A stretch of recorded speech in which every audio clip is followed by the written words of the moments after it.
അസ്സലാമു അലൈക്കും വറഹ്മത്തുള്ള. അങ്ങനെ ഒരു റമദാൻ കൂടി നമ്മളിലേക്ക് എത്തിച്ചേർന്ന ഈ വേളയിൽ നമ്മളെല്ലാവരും ഈ റമദാനിൽ എന്തായാലും ഞാൻ മാറും എന്ന ദൃഢനിശ്ചയം എടുത്തിട്ടുണ്ടാവും. അത് കുറച്ച് ദിവസങ്ങളിലേക്ക് മാത്രമേ അവശേഷിക്കാറുള്ളൂ. ഇതിന് കാരണം എന്താണെന്നറിയോ?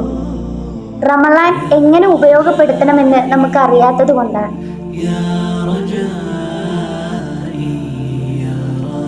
ആദ്യം റമദാനിനെ എങ്ങനെ വരവേൽക്കണം? അബ്ദുല്ലാഹി ഇബ്നു മസ്ഊദ് റളിയല്ലാഹു അൻഹുയോട് ഒരാൾ ചോദിച്ചു, നിങ്ങൾ സ്വഹാബികൾ എങ്ങനെയാണ് റമദാനിനെ വരവേറ്റിരുന്നതെന്ന്. അപ്പോൾ മഹാനവർകൾ പറയുന്നുണ്ട്, ഞങ്ങൾ മറ്റൊരു മുസ്ലിമായ സഹോദരനെ വിരോധത്തിൻ്റെ ഒരു അംശം പോലും മനസ്സിൽ വെച്ചുകൊണ്ട് റമദാനിനെ സ്വീകരിക്കാൻ ധൈര്യപ്പെടാറില്ലായിരുന്നുവെന്ന്. അതിനർത്ഥം നമ്മൾ മനസ്സിനെ ശുദ്ധിപ്പെടുത്തണം. അസൂയയോ ശത്രുതയോ മനസ്സിൽ ഉണ്ടാകാൻ പാടുള്ളതല്ല. അടുത്തതായി നാം റമദാനിന്റെ മഹത്വം മനസ്സിലാക്കണം. യാക്കൂബ് നബി അലൈഹിസ്സലാമിന് 12 മക്കളെ പോലെയാണ് അള്ളാഹുവിന്റെ 12 മാസങ്ങൾ. അതിൽ യാക്കൂബ് നബിക്ക് എത്രത്തോളം പ്രിയപ്പെട്ടതാണോ അതുപോലെയാണ് അള്ളാഹ്ക്ക് റമദാൻ മാസവും. 30-ാം വയസ്സിൽ ഇസ്ലാം സ്വീകരിച്ച് 6 വർഷക്കാലം മാത്രം ഇസ്ലാമിന് വേണ്ടി അള്ളാഹുവിനായി ജീവിതം നയിച്ച്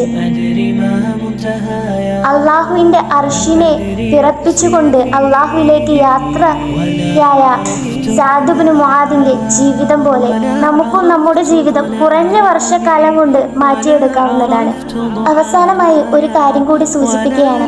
സഅദ് ഇബ്നു മുആദ് റളിയല്ലാഹു അൻഹുയുടെ കൈ പിടിച്ച് റസൂൽ ഇങ്ങനെ പറയുന്നുണ്ട്, യാ മുആദ് വല്ലാഹി ല ഉഹിബ്ബുക, തീർച്ചയായും അള്ളാഹു ആണ് സത്യം, ഞാൻ നിന്നെ ഇഷ്ടപ്പെടുന്നു. ഫലാ തദഅനി ദുബറ കുല്ലു സലാത്തിൻ, എല്ലാ നിസ്കാരശേഷവും നീ ഇത് ഉപേക്ഷിക്കരുത്. എന്നിട്ട് ഒരു ദുആ പറഞ്ഞു കൊടുക്കുന്നുണ്ട്, അല്ലാഹുമ്മ അഇന്നി അലാ ദിക്രിക വശുക്രിക വഹുസ്നി ഇബാദതിക, നീ എപ്പോഴും അള്ളാഹുവിനെ ഓർക്കുകയും അവനെ ശുക്ർ ചെയ്യുകയും ചെയ്യുക, നിന്റെ ഇബാദത്തിനെ നീ നന്നാക്കുകയും ചെയ്യുക എന്ന്. ഇത് നിങ്ങൾ ഈ റമദാനിൽ പതിവാക്കുകയാണെങ്കിൽ നിങ്ങൾക്ക് ഈ റമദാൻ ഒരുപാട് മെച്ചപ്പെടുത്താൻ സാധിക്കുന്നതാണ്.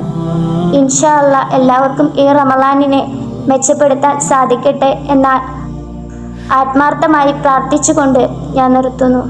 അസ്സലാമു അലൈക്കും വറഹ്മത്തുള്ളാഹി തആല വബറകാതുഹു.